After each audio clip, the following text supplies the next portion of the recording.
నమస్కారం NSTV news కి స్వాగతం. నా పేరు ఉషా. ముందుగా ముఖ్యాంశాలు. శంకరపట్నం మండలం చింతగుట్ట గ్రామంలో డాక్టర్ బిఆర్ అంబేద్కర్ విగ్రహాన్ని Congress SC cell chairman Manakondur MLA Kavampalli Satyanarayana ఆవిష్కరించారు. ఈ సందర్భంగా ఆయన మాట్లాడుతూ అంబేద్కర్ ఆశయాలు సమాజానికి మార్గదర్శకమని పేర్కొన్నారు. సమానత్వం, న్యాయం, విద్య ద్వారా సమగ్ర అభివృద్ధి సాధ్యమని తెలిపారు. యువత ఆయన స్ఫూర్తిని అనుసరించాలని సూచించారు. కార్యక్రమంలో స్థానిక నాయకులు, గ్రామస్తులు పాల్గొన్నారు.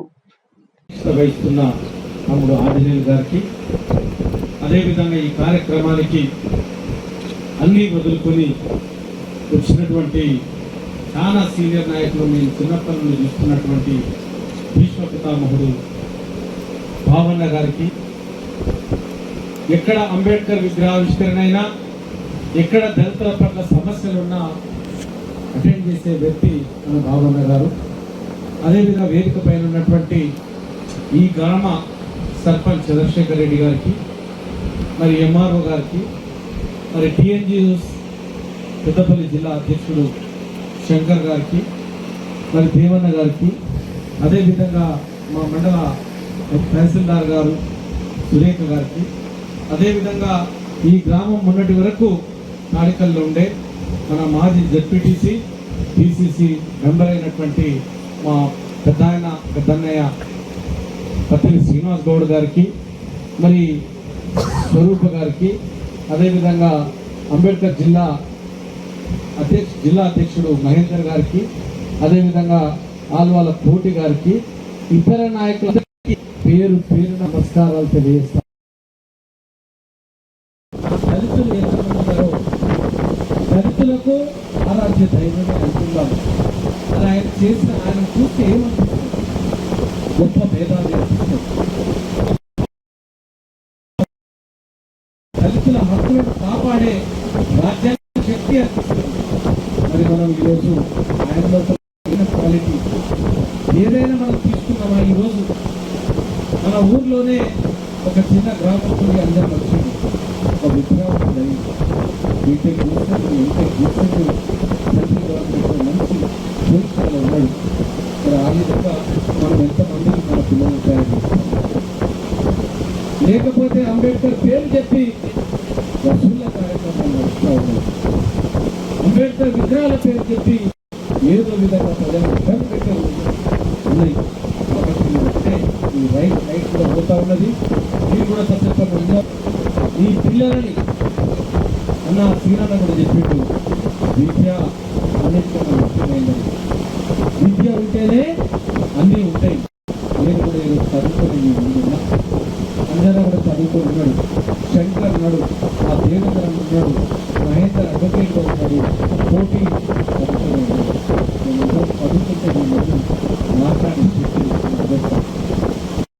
కాబట్టి దయచేసి మీ పిల్లలకి ఇప్పటి నుండే విద్య పట్ల ఎక్కువ చూపించాలని.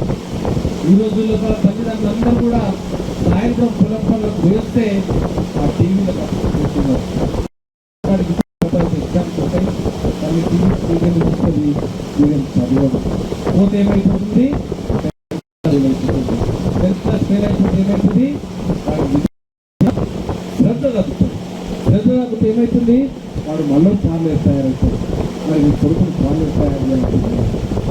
మీ బిడ్డలను మంచి చదివించాలనుకుంటారా? చిన్న జీతాలకు వాళ్ళని బలి చేస్తారా? కాబట్టి తల్లిదండ్రులు త్యాగం చేస్తేనే మీరు పిల్లలు అంటారు. పిల్లలు జన్మించాలంటే తల్లి నొప్పులు తీయాలి. ఆ నొప్పులు తీస్తే పాతకాలంలో గర్భం అంటేనే బిడ్డకు వచ్చిందో తల్లికి అని భయపడే రోజులు ఉంటాయి. అంత కష్టపడి బిడ్డలను పుట్టిన తర్వాత వాళ్ళ భవిష్యత్తు గురించి కూడా మీరు నిరంతరం మాట్లాడతారు. నా కొడుకు మంచిగా ఉండాలి, నా బిడ్డ మంచిగా ఉండాలి, మంచి భవిష్యత్తు ఉండాలని మీరు కూలి పైకి పోయి మనకి మంచి అన్నం పెట్టాలనుకుంటారు. దాంతో పాటు మంచి విద్యను కూడా ఇవ్వాలని ఈ రోజుల్లో ఉన్నాయి. మనకు అవకాశాలు చాలా ఉన్నాయి. మేము చదువుకునే రోజుల్లో ప్రభుత్వ పాఠశాలకు వస్తే వేరే ఏమీ లేవు. ప్రైవేట్ స్కూల్ కరీంనగర్ ఏంటంటే అది సెయింట్ జాన్ స్కూలు, ఇది శిశు మందిర్లో మనకి ఎప్పుడు కూడా అడ్మిషన్స్ ఇవ్వలే. ఏ ఒక్క దళితులకు కూడా ఇవ్వలే. మేము పోయి మా ఇంటి పక్కనే ఉండేది కరీంనగర్లో సదస్సు శిశు మందిరం అడుగుతుంది బయట కాదని ఒక మీద చెప్పినారు మా నాన్నకి. ఆ స్కూల్ పక్కనే మా పొలం మరి అదంతా అనుకుని ఉంటుంది. అయితే ఆ విధంగా ఆ రోజు సెయింట్ జాన్స్లో కట్టే స్తోమతలు మేము అదే ప్రభుత్వ స్కూల్లో చదువుకొని అందరం కూడా పోతాం. మరి మన పిల్లల పరిస్థితి ఏంటి? అంబేద్కర్ అంతా చదువుతున్నాడు, ఎప్పుడు చదువు గురించి ఆయన ఆరాటపడేవాడు. అందరికీ రిజర్వేషన్ ఉండాలి, రిజర్వేషన్లు 10 ఏళ్ళే ఉండాలని కోరుతున్నారు, అది ఇప్పటి వరకు ఉన్నాయి. ఎందుకంటే సామాజికంగా అసమానతలు ఉన్నాయి, అస్పృశ్యత పోలేదు, మనం ఇంకా అభివృద్ధి చెందలేదు. ఈ రిజర్వేషన్లు ఉన్నంత కాలం అస్పృశ్యత ఉన్నంత కాలం మనం ఆర్థికంగా ఎదగనంత కాలం ఈ రిజర్వేషన్ వెళ్ళాల్సిందే అని చాలా మంది చెప్పినటువంటి మహానుభావులు. కాబట్టి తల్లిదండ్రులకు ఎంతో శ్రమతో చెప్తున్నారు. మరి నేను ఒకటే కోరుకుంటున్నా, దయచేసి